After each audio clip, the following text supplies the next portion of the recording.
Assalamu alaikum wa rahmatullahi wa barakatuhu. May peace and blessings of God Almighty be upon each and every one of you. This is Wase Ahmad with your program Quran for your guidance. In the previous session, we have reached up to ayat number 103 of Surah 2 called Al-Baqarah. Today, inshallah, God willing, we'll try to understand ayat number 104 and 105. A'udhu billahi minash shaitanir rajim. I seek refuge in Allah against Satan the accursed. Bismillahir Rahmanir Rahim. In the name of Allah, most gracious, most merciful. يا أيها الذين آمنوا لا تقولوا راعنا وقولوا انظرنا واسمعوا وللكافرين عذاب أليم ما يود الذين كفروا من أهل الكتاب ولا المشركين أن ينزل عليكم من خير من ربكم والله يختص برحمته من يشاء والله ذو الفضل العظيم صدق الله مولانا العظيم.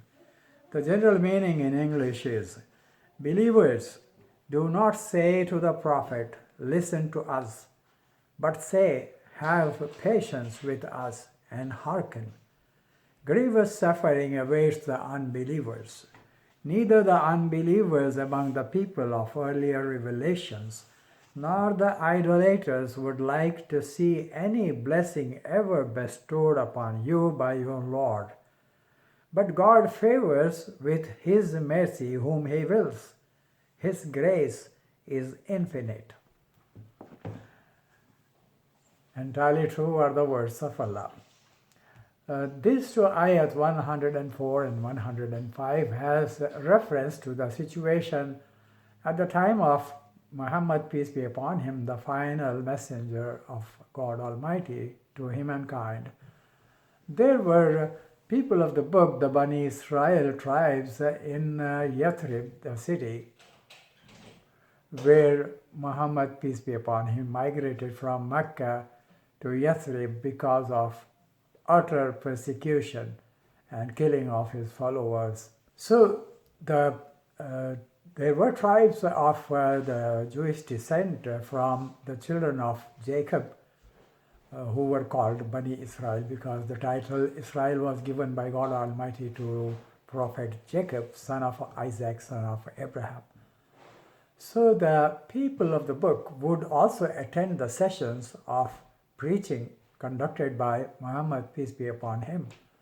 And there were the pagans also who would attend these sessions.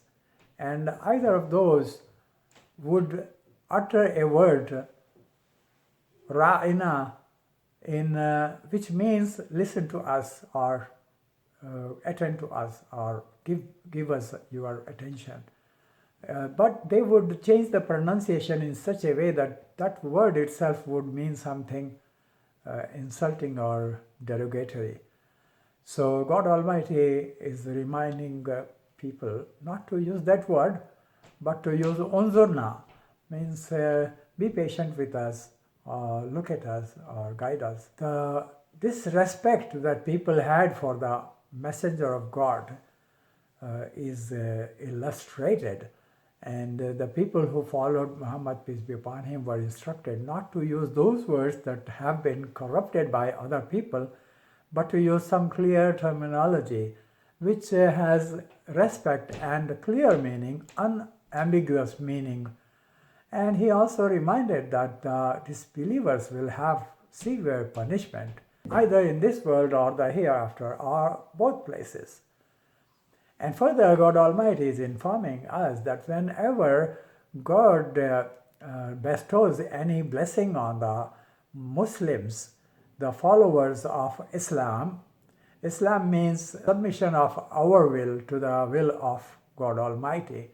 So whenever God Almighty blesses the Muslims with some mercy or some abundance or some benefit, worldly benefit, the people of the book and the people who were worshipping the idols, the pagans of Mecca and also the Yathrib, which was later called Medina. Medina means city. So whenever God bestowed any mercy or benefit to the Muslims, the people of the book and the pagans become very jealous, and whenever something bad happened to the Muslims, they rejoiced. This we have been seeing all along the history in the recent centuries and currently, and we do not know whether this will continue in the future also. That whenever Muslims have some success or some benefit of this world, God's mercy or blessings are bestowed on us, people become very jealous. And whenever some calamity occurred to the Muslims anywhere in the world, like Palestine, Kashmir, Myanmar, or any other place, the people of the book and the people who are pagan, who are idol worshippers, they become very happy. But God Almighty is reminding us that He bestows good things and blessings to whoever He wills, and His blessings are infinite. So until next time, may peace and blessings of God Almighty be upon each and every one of you. Assalamu alaikum wa rahmatullahi wa barakatuhu.